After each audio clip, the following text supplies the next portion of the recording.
What if you were able to have your money work hard for you through a franchise or business investment? The best franchise investments, they don't just pay you once or just through making money through profit. They actually create what people call generational wealth, where they can pay you, they can pay your kids, maybe even your grandchildren one day, if you really do it right, if you choose the right franchise opportunity that has a proven track record of creating wealth.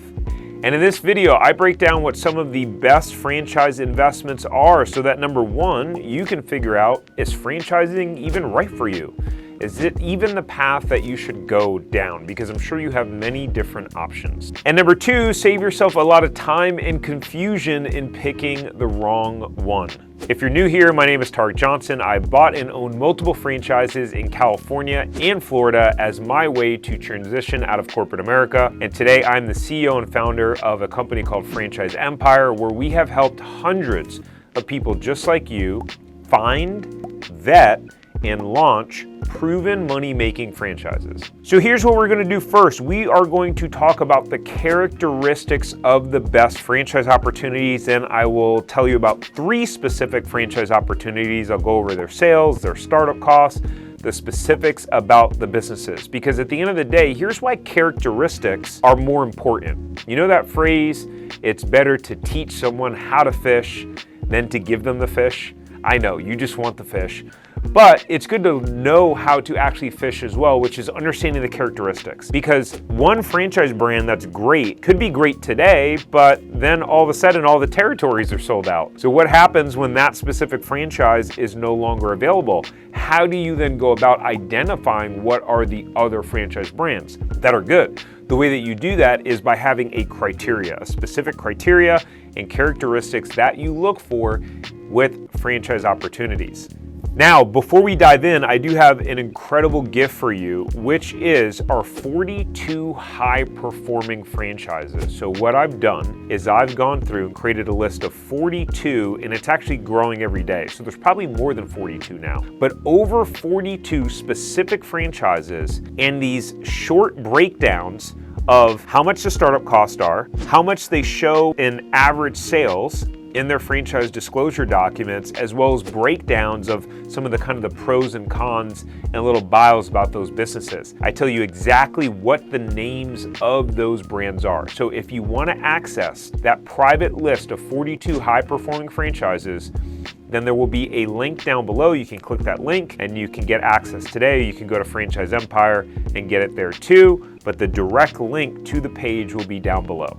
All right, so let's talk about the characteristics first, and we'll dive into the 3 specific opportunities. So number 1 is choosing a brand with a proven system. Now this may sound obvious, but guys, if you knew how many times people reached out to me or conversations I had about, I want to buy this franchise and I want to be the first franchisee, and it's this concept that I love and I always go to, and I met the owner and it's going to be great. And it's like, guys, the whole point of a franchise and paying the franchise fee and paying the royalties and being in a 10-year agreement is buying into a proven model. If you are not buying into a proven model that has been proven to work for franchisees, then what are you buying into? So it is critically important that the model has been proven, that the franchisor has figured it out. Now, yes, they will always be testing things and improving the model. That is 100% the case. But as a part of the proven model is number 2, which is that there needs to be a track record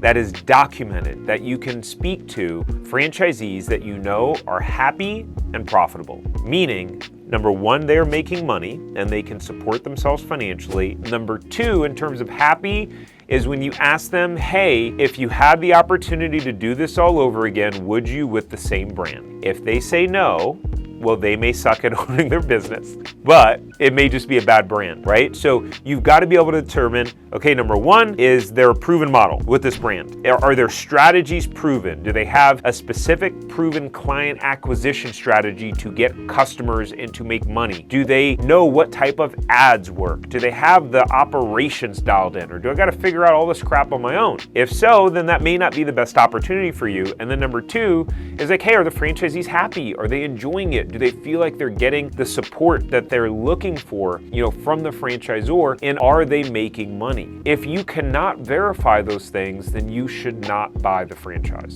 Number 3 is what I call my profitable franchise formula. I've been talking about the profitable franchise formula for years now. There's 4 specific components to it that need to match up for you. And if you check these 4 criteria boxes, then you will be all set with making sure that you buy the best franchise that reduces your risk, protects your assets, and that can make the money that you want. The first thing is, number 1 is the skill sets. So the franchise, the role of the owner in the franchise needs to align with what your skill sets are. So as an example, if you're super introverted and you're just really good with operations and logistics, but the main role of the owner is to be the salesperson, to go out and network, then either number 1, don't do that franchise, or number 2, make sure that you have a someone on your team that can fit the other role so you can operate within your strengths. So you want to make sure that it's aligned within your skill sets. Number 2 is belief. You've got to believe in the business. Now, there's this whole rumor out there. I guess maybe rumor is not the best term, but you got all these people saying, follow your passion. Do something that you're passionate about. It's really funny because I was just talking to a guy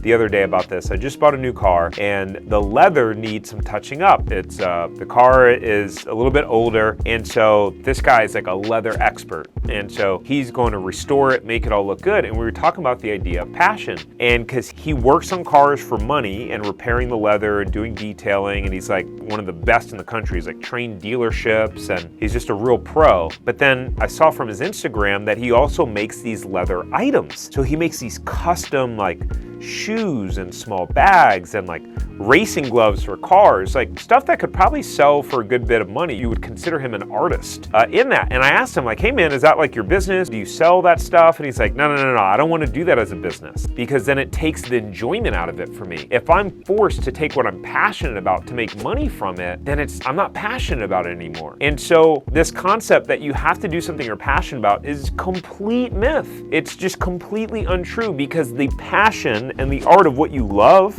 and running a business profitably with staff and having the right systems in place, they're 2 completely different things. They are kind of mutually exclusive. And so I learned this in deciding to own juice and smoothie bars, because my wife and I loved making juices and smoothies at home. And I was then in for a rude awakening that making juices and smoothies and operating a 1,200-foot store that cost over $300,000 to get up and open, where I'm employing 15 teenagers and open 363 days a year, is very different than just being excited about making juices and smoothies. You get where I'm going with this? So you just need to have belief in the business, meaning you just need to believe that you are in a business where you provide a valuable service that's helpful for people. So as an example, I'm not passionate about childcare. I'm not a very patient person. My patience is quite low. My wife, much more patient than me with our kids. I would 100% own a daycare franchise or a daycare business. Why? Because I believe in it. I know that it's important to have great education for kids. So I believe in that business. And then I would hire someone that is passionate about the actual childcare component of it, who can execute and do their job. So you just want a business that you can believe in. Another example of this is if you start to notice and talk to all your friends and neighbors where you're like, man, everyone's complaining about their landscaping companies and the service is crappy, they don't do a good job, they're inconsistent, some days they show up, sometimes they don't. Then all of a sudden you go, oh, there's an opportunity. I believe in providing good service. I believe that there can be a landscaping company that's run profitably and run well. Well, guess what? You can go out there and there are a bunch of landscaping franchises that you could own, and you own it because you believe in the service and you believe that, hey, there's all these lawns that need to be taken care of. I think we can execute on it well. Number 3 is demand. You need to make sure that there's demand in your market for the product that you're looking for. Competition actually is a sign of demand, but there also can be market saturation. So you need to identify if there's enough entrepreneurs being fed and busy enough off of the demand that is in your area. And if there's not enough demand, well, then you're going to be screwed. It's economics 101, supply and demand. If there's way more supply than there is demand, that's going to drive the pricing and your margins down. If there's a lot more demand than there is supply, then you're going to be able to expand your margins and business is going to be easier. Supply and demand will expose those that are great entrepreneurs versus those that are just kind of in the right place at the right time. Last but not least is profit potential. You need to understand the financials of the business. We already talked about this, where you just gotta make sure that people are actually making money in the business that you're wanting to own. The next one is scalability. The best franchise investments are scalable, right? Typically, people aren't getting wealthy owning franchises, creating generational wealth with one location and one territory. If you're looking to build something that's substantial, that you can exit one day for millions of dollars, you're probably gonna need to own multiple territories or multiple locations, and you're gonna want scalability in it. So if you find that you're looking at a franchise and it only has one territory available in your area and all the surrounding territories are sold out, that may not be the opportunity for you, because how do you scale? The caveat to that is that you buy that one territory, you build relationships with the other owners, and over the next 10 years, you systematically buy them out, build relationships with them, and when they're ready to sell, you buy it, and then all of a sudden you go from 1 to 5 territories. I have a buddy who's done this. He owns 11 territories with a service-based franchise. He started out buying one resale territory and gradually bought out his neighbor, bought out this neighbor, bought out this neighbor, going all the way up to now owning 11 territories. His business is worth, at this point, I would say over 8 figures. Over 8 figures when he were to go and sell the business. The crazy part too about when you have more and more territories like that is the valuation to your business gets higher and higher. Instead of being able to potentially sell your business for only 2 or 3x, you start to get to the point where you potentially sell your business for 6, 7x. That's where things get really exciting. All right, so we talked about some of the key characteristics in order to identify the best franchise investments. So let's talk about 3 specific opportunities, and I'll tell you about these opportunities. We'll talk about the startup costs, what the average sales are. If you want to know the names of the brands, these are all a part of our list of 42 and more high-performing franchises.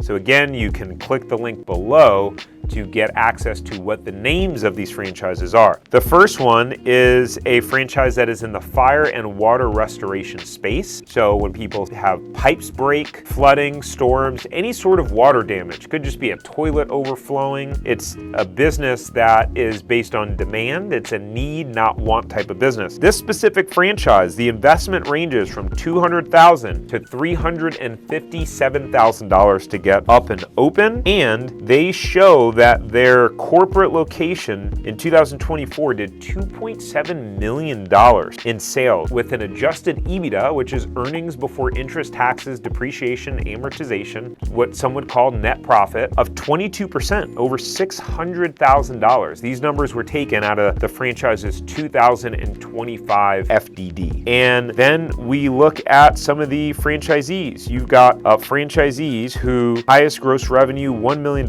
This brand is not even 2 years old. So you have franchisees that have hit $1 million in sales, and the franchise brand hasn't even been around for 2 years. That's pretty crazy. So that's an example of one of these high-performing franchises. It is a need, not a want. It's got proven, documented track record, at least of the top-level metrics for the corporate location, the bottom-level numbers, and then what you would need to do is talk to the franchisees in your vetting process. One of the things that we teach our clients at Franchise Empire is how to do due diligence on the brands. We give you this whole playbook on a checklist of vetting and due diligence so that you can protect your investment. The second one is a franchise in senior care. So this specific franchise, while they've been franchising since 2006, so almost 20 years now, they've got over 170 franchise units. Keep in mind that one owner can own 2, 3, 4, 5, 10 units. And the investment range, according to their 2024 FDD, was between $94,000 to $176,000. And what's cool about their FDD is they actually show all of the franchisees by area, how many units they have, what year they were open, and the average sales. So the list I'm looking at right now, it shows as low as $223,000 in sales for location opened in 2022. But then I see a location that opened in 2020 doing $1.6 million in sales, and they show that their highest performing location does over $10 million in sales. They opened in 2013. So this is one of the more transparent ones. And again, when you go to download the high performing franchises or get access to those video clips, you'll be able to see in detail us breaking down that business, what the name of the business is, and again, even inquiring if you wanted to find out if your territory was available for those specific franchises. Last but not least is actually another franchise in the kind of fire and water restoration space. They also do mold remediation as well. A lot of the time, some of these big jobs in this specific category are going to be third-party paid, meaning insurance companies are going to be the one paying them because a lot of times they are insurance claims. I remember actually back when we lived in California, we had water damage in our house and it wound up being a $60,000 insurance claim. It was pretty significant. It was a whole big thing, but that company got paid 60 grand. I mean, granted, they were working for weeks in our house, but big tickets like that, I'd rather make 20% of 60 grand than 30% of 10. Get what I'm saying there? Okay, so this specific location, they have 313 franchise units. They have been franchising since 1981. Wow. Long time. So very proven. Total investment range, $169,000 to $325,000 to get up and open. And this one's wild. The top franchisee does $11 million in sales. The lowest performing franchisee, check it out, just $3,000 in sales. I don't even know how that's possible. They must have not even worked one day of the year. Very, very fascinating. The average sales of all of their franchisees that they disclose in their 2024 FDD is just over $1 million. So hopefully this gives you clarity on the best franchise investments that you can invest into, both with the specific characteristics as well as 3 specific franchise opportunities, along with a pathway for you to look at over 40 specific franchise opportunities that could be good investments for you. One of the most common questions I get is like, what does a day in the life of a franchise really look like? What happens after you sign the franchise agreement? So in this video, I actually have a conversation with the new franchisee talking about what it's been like to get their franchise up and running and why they chose the specific franchise that they did. So go check that video out. And if you wouldn't mind, before you leave, make sure to subscribe. If you got value out of this video, hit the like button, and we will see you on the next one.